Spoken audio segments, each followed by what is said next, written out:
AB ನ್ಯೂಸ್ಗೆ ಸ್ವಾಗತ ಸುಸ್ವಾಗತ. ನಾನು ಸೌಮ್ಯ ಸತೀಶ್.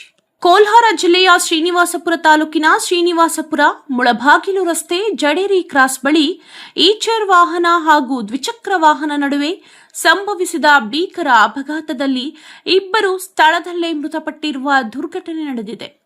ಅಪಘಾತದ ತೀವ್ರತೆಗೆ ದ್ವಿಚಕ್ರ ವಾಹನಕ್ಕೆ ಬೆಂಕಿ ತಗುಲಿ ಸಂಪೂರ್ಣ ಸುಟ್ಟು ಕರಕಾಲಾಗಿದ್ದು ಸ್ಥಳದಲ್ಲೇ ಆತಂಕದ ವಾತಾವರಣ ನಿರ್ಮಾಣವಾಗಿತ್ತು.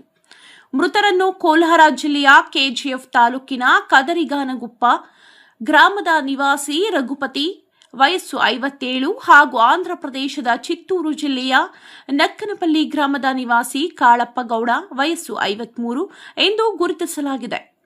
ಘಟನೆ ಶ್ರೀನಿವಾಸಪುರ ಪೊಲೀಸ್ ಠಾಣಾ ವ್ಯಾಪ್ತಿಯಲ್ಲಿ ನಡೆದಿದ್ದು, ಮಾಹಿತಿ ತಿಳಿದ ಕೂಡಲೇ ಮುಳಬಾಗಿಲು ಡಿವೈಎಸ್ಪಿ ಮನೀಷಾ, ಶ್ರೀನಿವಾಸಪುರ ಪೊಲೀಸ್ ಠಾಣೆಯ ಇನ್ಸ್ಪೆಕ್ಟರ್ ಶಂಕರಾಚಾರ್ ಹಾಗೂ ಸಬ್ ಇನ್ಸ್ಪೆಕ್ಟರ್ ಜೈರಾಮ್ ಸ್ಥಳಕ್ಕೆ ಭೇಟಿ ನೀಡಿ ಪರಿಶೀಲನೆ ನಡೆಸಿದರು.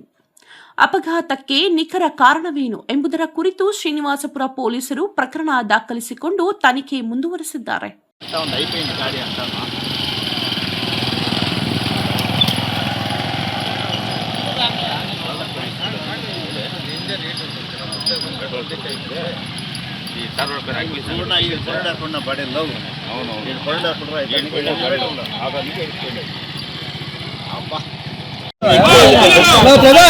ಮುಂದೆ